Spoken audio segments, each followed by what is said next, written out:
Oh, this is glorious, almost poetic in the way life balances itself. Because something happened behind closed doors that you were never meant to hear about. And yet deep inside you already felt it in that quiet place where truth vibrates before it's ever spoken. That subtle shift in atmosphere you sensed wasn't imagination. They really did gather because of you, not for idle gossip or harmless chatter, but an intentional coordinated meeting where people sat down with the shared purpose of figuring out how to handle you, contain you, undermine you, because you had somehow become too powerful, too unsettling, too undeniable to ignore any longer. Somewhere deep in your instincts, in that sacred place in your chest, where truth whispers long before the world confirms it, you already sensed the atmosphere shift. You felt the tension in the air, that unexplainable feeling like the room changed even when you weren't in it, because the energy around your name started vibrating differently. And here's why. They didn't just gossip. They didn't just whisper from the shadows. They didn't just trade petty stories in private. They organized, they scheduled, they committed time, energy, and intention to talk about you like you were a situation that required management, a force that needed to be contained, like you had evolved into something too influential to ignore. So they gathered with fake politeness and sharpened motives, wearing friendly faces while harboring venomous intentions, sitting there united in resentment, ready to dissect your character, dismantle your reputation, and play judge, jury, and executioner of your name. Picture them, people who laughed with you, people who pretended to support you, people who benefited from your kindness and still chose betrayal, people who praise you publicly just to curse you in private, all sitting shoulder to shoulder, bonded not by truth, not by righteousness, not by justice, but by insecurity, jealousy, fear, and bitterness dressed up as concern. And they thought they were strong because they believed numbers equal power. They believed collective hatred equals certainty. They believed if they all agreed on the same lie, it would magically become truth. And for a moment, they felt so confident. They hyped each other up, exaggerated your flaws, twisted your actions, magnified your mistakes, invented narratives to justify why you deserved to be targeted, convincing themselves they were righteous when in reality they were just scared of someone who refused to shrink for their comfort. But then the universe did something absolutely beautiful, something breathtakingly precise. The alliance that was forged against you began to crumble from the inside, not because you pleaded, not because you defended yourself, not because you even knew this was happening, but because truth has a gravitational pull that lies cannot escape. And halfway through their plotting, something shifted inside that room. Someone's conscience woke up. Someone's memory refused to stay silent. Someone who had been nodding along suddenly felt uncomfortable, suddenly remembered the real you, the honest you, the genuine human being beneath the manufactured villain they were trying to sculpt. And in that moment, the first fracture appeared, the first crack in their supposed unity. Then another person started thinking, then another, then another. Memories resurfaced. Real encounters resurfaced. Moments where you showed kindness, loyalty, integrity, strength, compassion. Those truths stood up like giants in the middle of their accusations. And before they even realized what was happening, half the room switched sides. Half of them refused to continue. Half of them said, "I'm done contributing to this." Do you understand the magnitude of that? This wasn't hesitation. This wasn't confusion. This was betrayal of the betrayal. Their unity shattered mid-attack. Their army divided before the battle even began. Your enemies could not even remain united in their hatred of you because truth poisoned their conspiracy and integrity, sabotaged their plan from within. And the most incredible part, you weren't even there. You didn't speak. You didn't defend yourself. You didn't fight, beg, argue, or prove anything. Your silence became a weapon sharper than their plans. Your absence was louder than any speech you could have given. Your character spoke in your place. Your history stood up in that room like a witness and testified on your behalf without saying a single word. People remembered how you showed up for them when no spotlight was present. They remembered how you helped without asking for credit. They remembered the real human being behind the accusations. Truth didn't need your voice. It carried your essence on its own. And those who switched sides? They walked out transformed, uncomfortable with how close they came to participating in something ugly, now unable to deny what they know about you. They became silent protectors, quiet defenders, witnesses who may never openly announce it, but will never again participate in your destruction. Meanwhile, look at the ones who stayed. Look at the ones who refused to leave the camp of hatred. Before this, they were shielded by the illusion that everyone felt this way. They hid inside the crowd, comforted by false unity, believing their bitterness was normal because it was shared. But now they stand exposed. Now the reasonable people have exited the room. Now only the most resentful, the most insecure, the most deeply jealous remain, and they can no longer pretend their hatred is righteousness.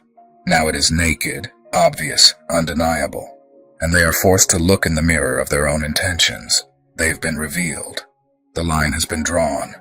The crowd they hid behind disappeared, leaving them alone with their darkness, and whether they admit it or not, that truth is burning them from the inside. While all of this unfolds, something else is happening silently in your favor. Those who switch sides are thinking about you differently now. They're reflecting. They're replaying past interactions. They're realizing that your name only became a target because it threatened fragile egos, because your presence exposed insecurities, because your growth reminded stagnant people of their own lack of movement, because your authenticity irritated those addicted to pretending. And without you lifting a finger, without you speaking a word, you won something monumental. You proved that integrity doesn't require defense, that truth doesn't need a microphone, that real character survives even when you're not in the room. A war was waged against you in private, and you still won in silence. That is power. That is destiny. That is divine protection. And whether they like it or not, the story has already changed. The energy has already shifted, and the world is beginning to see what they tried so desperately to hide. You were never the problem. You were the revelation they weren't ready to face. They are lying awake tonight, but the darkness isn't heavy with the weight of guilt for leaving the group. Instead, it is filled with a profound, soul-deep sense of relief.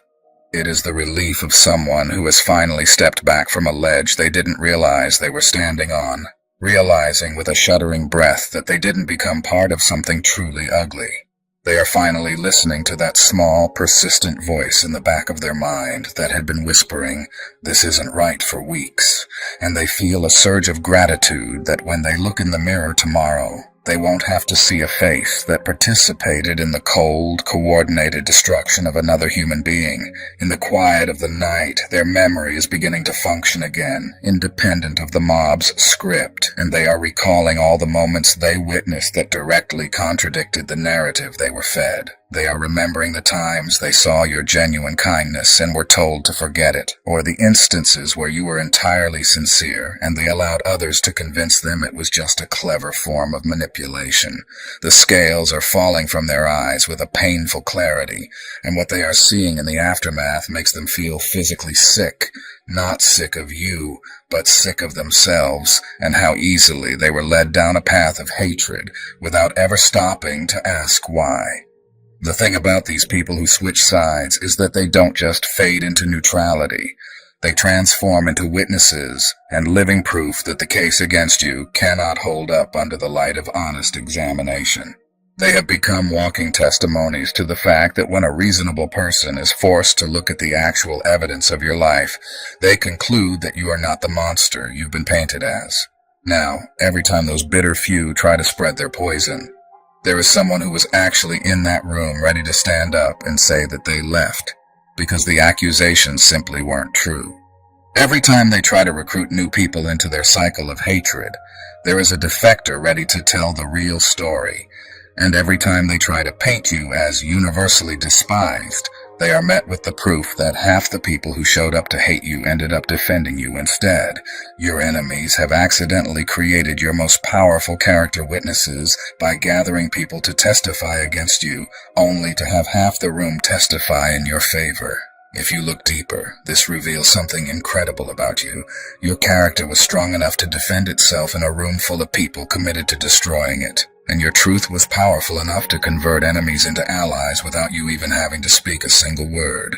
You've likely spent so much time worried about the lies being told and the narratives being constructed, fearing they would become the accepted truth. But you can see now what happens when those lies are actually tested against the reality of who you are. The fact that half a hostile room walked out, rather than participate in your destruction, isn't luck or coincidence. It is the harvest of seeds you planted in people's hearts long ago. It is the result of every time you chose integrity over convenience, and every time you were real when being fake would have been easier. You were building a defense you didn't even know you'd need, and now that defense is active, working on your behalf in rooms you aren't even in. They thought they could control the narrative through volume and consensus, forgetting that some people still have consciences and can only lie to themselves for so long before the truth surfaces. As for the ones who stayed, the committed haters, they are going to escalate their behavior because they have been exposed and their group has been decimated.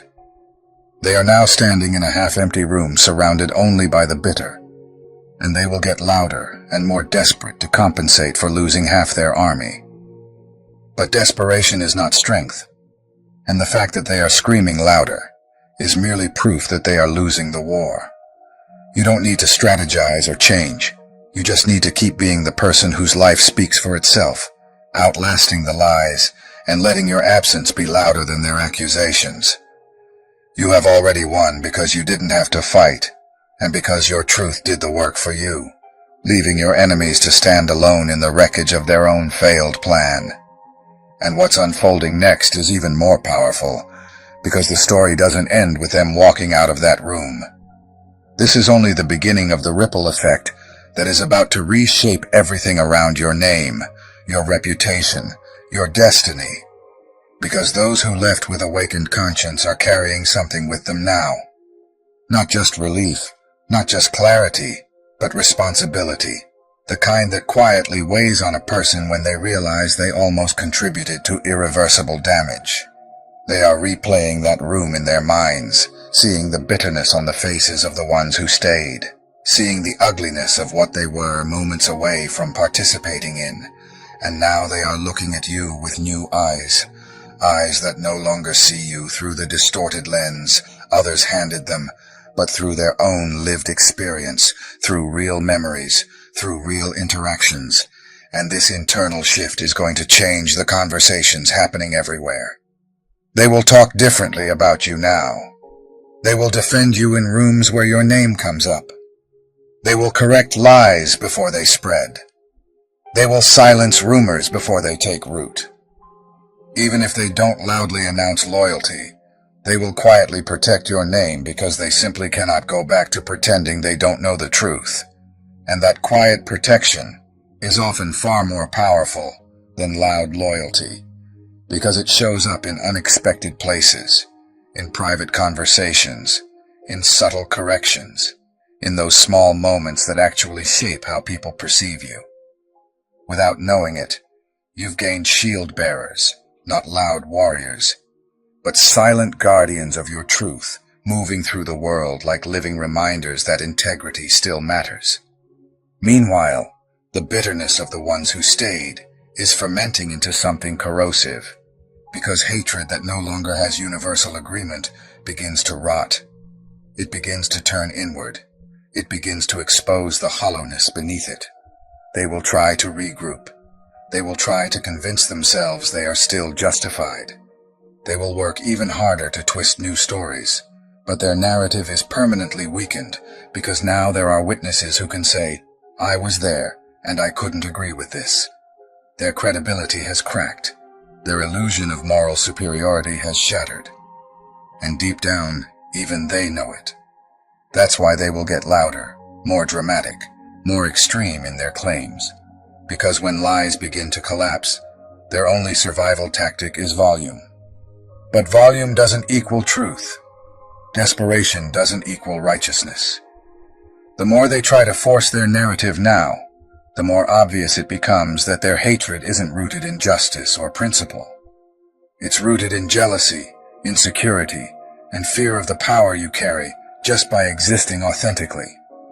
And the longer this goes on, the harder it becomes for them to pretend they are driven by anything other than personal darkness, because there's nothing noble left to hide behind. And here's the part that should make you stand a little taller, breathe a little deeper, and trust yourself a little more. You are not just surviving this. You are being vindicated by forces you didn't even know were operating in your favor. This wasn't you campaigning, convincing, begging, proving, or fighting. This was your life speaking for itself, your history standing as evidence, your character acting as testimony. In a courtroom you didn't even attend. The seeds you planted, the kindness you showed, the consistency you demonstrated, the authenticity you lived, they grew into shields when you needed them most. You built a legacy of truth so strong that even when lies gathered in private, they couldn't stand against it. And that is the kind of victory no one can take from you. It's not temporary. It's not fragile. It's not dependent on public opinion. It's rooted in who you are at your core. So now the future looks different. The atmosphere around your name has changed. The narrative is no longer controlled by people who hate you. It is slowly, quietly, inevitably returning to alignment with who you really are. Opportunities that were blocked begin to open again. People who were unsure begin to reconsider. Connections that were strained start to repair themselves. And you don't have to chase any of it. You don't have to prove anything. You don't have to torture yourself wondering who believes what about you, because life has already begun correcting the record. Your only job now is to keep walking, keep growing, keep being exactly who you are without shrinking, without dimming, without apologizing for the light that made insecure people uncomfortable. You came out of this not only standing but transformed, stronger than before, surrounded not by a crowd of loud supporters, but by a circle of undeniable truth that speaks even when you don't. And the ones who tried to destroy you, they now have to live with the reality that even when they united, plotted, and gathered against you, they still couldn't win. Because you were never standing alone in the first place. You were standing with truth. And truth, no matter how long it takes, always, always wins.